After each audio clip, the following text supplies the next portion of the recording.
Success पाना है तो मोटिवेट रहो, मोटिवेट रहोगे तो सफलता आपके कदम चूमेगी। रामायण काल होने के 20 जिंदा सबूत। महर्षि वाल्मीकि द्वारा रामायण में भगवान राम की संपूर्ण जानकारी लिखी गई है, लेकिन कुछ लोग भगवान राम के होने पर भी सवाल उठाते हैं और रामायण को केवल कहानियों से भरी किताबें मानते हैं। रामायण के अनुसार भगवान राम ने अधर्मी रावण को मारकर धर्म की स्थापना की थी। ज्यादातर लोगों का सवाल होता है, क्या भगवान राम सच में धरती पर पैदा हुए थे? क्या वास्तव में रावण के 10 सिर और 20 भुजाएं थीं? क्या हनुमान जी अपनी इच्छा से अपना स्वरूप बदल सकते थे? तो चलिए जानते हैं रामायण काल के 20 सबूतों के बारे में। रावण का महल। नंबर 1, लंकापति रावण के महल के अवशेष आज भी मौजूद हैं। यह वही महल है जिसे हनुमान जी ने जला दिया था। रामायण में लंका दहन को रावण के विरुद्ध भगवान राम की पहली जीत कही जा सकती है। हनुमान जी के इस पराक्रम को देखकर वहां के सभी निवासी कहने लगे, सेवक इतना शक्तिशाली है तो स्वामी की ताकत का अंदाजा लगाया जा सकता है। नंबर 2, सुग्रीव की गुफा। बाली के डर से सुग्रीव जिस गुफा में रुके थे वह गुफा आज भी मौजूद है। रामायण के अनुसार बाली ने एक राक्षस को मारकर उसका शरीर कुछ दूर फेंक दिया। हवा में उड़ते हुए राक्षस के खून की कुछ बूंदें मतंग ऋषि के आश्रम के ऊपर गिर गईं। ऋषि ने अपने तप के बल पर यह जान लिया कि यह किसकी हरकत है। फिर क्रोधित ऋषि ने बाली को श्राप दे दिया कि वह कभी भी ऋषि के पर्वत के क्षेत्र में आएगा तो उसकी मृत्यु हो जाएगी। सुग्रीव को राज्य से निकाले जाने पर वे इसी जगह आए थे क्योंकि यह जानते थे कि बाली यहाँ नहीं आ सकता था। यहीं पर उसकी मुलाकात भगवान राम से हुई। बाद में भगवान राम ने बाली का वध किया और सुग्रीव को किष्किंधा राज्य दिया था। नंबर 3, राम सेतु। भौगोलिक प्रमाणों से पता चलता है कि किसी समय यह सेतु भारत और श्रीलंका को भूमि मार्ग से आपस में जोड़ता था। यह पुल करीब 30 किलोमीटर लंबा है। माना जाता है 15वीं शताब्दी तक यह पुल पैदल पार करने लायक था। एक चक्रवात के कारण राम सेतु पुल अपने पूर्ण स्वरूप में नहीं रहा। राम सेतु एक बार फिर सुर्खियों में तब आया जब नासा के उपग्रह द्वारा लिया गया फोटो मीडिया में सुर्खियां बना था। समुद्र पर बने सेतु को भगवान राम की दूसरी विजय कहा जा सकता है क्योंकि रावण को समुद्र की तरफ से किसी से कोई खतरा नहीं था। नंबर 4, पानी में तैरने वाले पत्थर। राम सेतु पुल के पत्थर पानी पर तैरते थे। सुनामी के बाद रामेश्वरम के उन पत्थरों में से कुछ जमीन पर आ गए थे। शोधकर्ताओं ने जब उन्हें दोबारा पानी में फेंका तो वे तैर रहे थे, जबकि दूसरे पत्थर पानी में डूब जाते थे। नल और नील की उपस्थिति में वानर सेना के 5 दिन में 30 किलोमीटर चौड़ा पुल तैयार किया था। रामेश्वरम में आई सुनामी के दौरान वह पत्थर दिखाई दिए थे। आज भी कई साधु संतों के पास इस तरह के पत्थर हैं। नंबर 5, लंका जलने के अवशेष। रामायण के अनुसार हनुमान जी ने समस्त लंका को आग लगा दी थी, जिसके प्रमाण उस जगह से मिलते हैं। जलने के बाद वहां की मिट्टी काली हो गई थी, जबकि के आसपास की मिट्टी का रंग वैसा ही है। नंबर 6, अशोक वाटिका। अशोक वाटिका आज भी लंका में स्थित है, जहां रावण ने माता सीता को हरण करने के पश्चात कैद करके रखा था। ऐसा माना जाता है कि एलिया पर्वत की एक गुफा में माता सीता को रखा गया था, जिसे सीता एलिया नाम से जाना जाता है। यहाँ माता सीता का एक मंदिर भी है जिसे विरांग टोक कहते हैं, जो वियांगना से 10 किलोमीटर दूर है। यहीं पर माता सीता का अपहरण कर पुष्पक विमान को उतारा था। जहाँ माता सीता को ले जाया गया उस जगह का नाम गुरुलपोटा है, जिसे अब सीतो कोटवा के नाम से भी जाना जाता है। नंबर 7, संजीवनी बूटी पहाड़। आप सभी संजीवनी बूटी के बारे में जानते ही होंगे। जब लक्ष्मण जी को शक्तिबाण लगा था तो इसी बूटी से उनके प्राण बचाए थे। आपको जानकर हैरानी होगी कि आज भी इस जगह पर यह पर्वत मौजूद है और रामायण में संजीवनी बूटी से लक्ष्मण जी के प्राण वापस लाने और हनुमान जी द्वारा पहाड़ लाने के बारे में सभी जानते हैं। वैद्य सुशील ने संजीवनी बूटी को चमकीली और विचित्र गंध वाली बूटी बताया है। संजीवनी पर्वत आज भी श्रीलंका में मौजूद है। बाद में हनुमान जी ने इस पहाड़ के टुकड़े करके श्रीलंका में फेंक दिया था।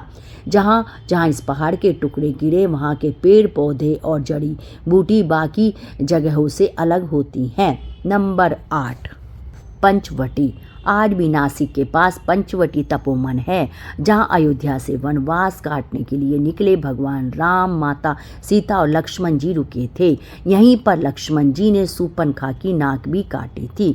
नंबर 9, जानकी मंदिर। नेपाल के जनकपुर शहर में जानकी मंदिर है। रामायण के अनुसार माता सीता के पिताजी का नाम राजा जनक था। उन्हीं के नाम पर इस शहर का नाम जनकपुर रखा गया। साथ ही माता सीता को जानकी के नाम से भी जाना जाता है, इसलिए इस मंदिर को जानकी मंदिर कहते हैं। यहाँ हर रोज दर्शन के लिए हजारों श्रद्धालु आते हैं। नंबर 10, रामलिंगम। रावण को मारने के बाद भगवान राम को पश्चाताप करना था, क्योंकि उन्होंने एक ब्राह्मण को मारा था। इसके लिए उन्होंने भगवान शिव की आराधना भी की थी। भगवान शिव ने उन्हें 4 शिवलिंग बनाने को कहा। एक रेत का शिवलिंग माता सीता ने बनाया, 2 शिवलिंग हनुमान जी कैलाश से लेकर आए थे और एक शिवलिंग भगवान राम ने स्वयं अपने हाथों से बनाया था। हनुमान जी के पैरों के निशान। दुनिया भर में ऐसे कई स्थान हैं जहां पर किसी बड़े जीवों के पैरों के निशान मिले हैं। लोगों का मानना है कि ये पैरों के निशान हनुमान जी के हैं। श्रीलंका में हनुमान पद चिन्ह। हनुमान जी ने जब माता सीता की खोज के लिए समुद्र पार किया तो उन्होंने विशाल रूप धारण किया। फिर वे आकाश मार्ग से समुद्र पार करके श्रीलंका पहुंच गए। ऐसा कहा जाता है कि जहां उन्होंने पहला कदम रखा वहां उनके पैरों के निशान बन गए और ये निशान आज भी वहां मौजूद हैं।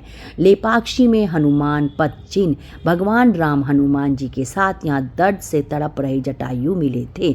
भगवान राम ने यहाँ जटायु को मोक्ष प्राप्त करने में मदद की थी और ले पक्षी कहा था, जिसका मतलब होता है पक्षी उदय। यहाँ बहुत बड़े पैर के छाप हैं और यह हनुमान जी के पैरों के निशान हैं।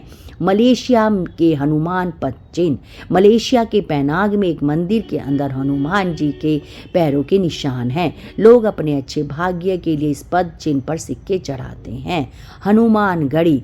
रामायण के अनुसार जब सीता माता का अपहरण हुआ था तो भगवान राम की मुलाकात हनुमान जी से हुई। उसके बाद हनुमान जी हर रोज एक स्थान पर मिलते थे और राम का इंतजार किया करते थे। आज उस स्थान को हनुमानगढ़ी के नाम से जाना जाता है। रामायण में भी इसका उल्लेख किया गया है। लेपाक्षी मंदिर। जब रावण सीता माता को हरण करके ले जा रहा था तब जटायु ने रावण को रोकने की बहुत कोशिश की थी, लेकिन वे अपने इस कोशिश में सफल नहीं हो पाए और रावण ने उन्हें मार गिराया। लेकिन जहाँ जटायु गिरे थे आज उस जगह को लेपाक्षी मंदिर के नाम से जाना जाता है। सीता टीयर तालाब। जब रावण धोखे से सीता माता का अपहरण करके उन्हें लंका ले आया तब रावण का पुष्पक विमान एक स्थान पर उतरा था। उस समय माता की आंखों में आंसू गिर रहे थे। जहां पुष्पक विमान रुका उस स्थान पर सीता माता के आंसू गिरे और वहां एक कुंड बन गया। आज इसे सीता टीयर तालाब कहा जाता है। इसके आसपास पानी का कोई स्रोत नहीं है, फिर भी यहाँ का पानी कभी भी किसी भी मौसम में नहीं सूखता। विभीषण का महल। रावण की मृत्यु के बाद भगवान राम ने लंका का राजपाट विभीषण के हाथों सौंप दिया। इसके बाद विभीषण ने कलान्य नदी के करीब एक महल का निर्माण करवाया था और जिसका सबसे बड़ा सबूत हाल ही में मिला है। शोधकर्ताओं की एक कमेटी जब वहां पर जांच कर रही थी तब वहां महल के बहुत अवशेष मिले जो यह सबूत देते हैं कि यहाँ विभीषण का महल था। कोबरा हुंड केव।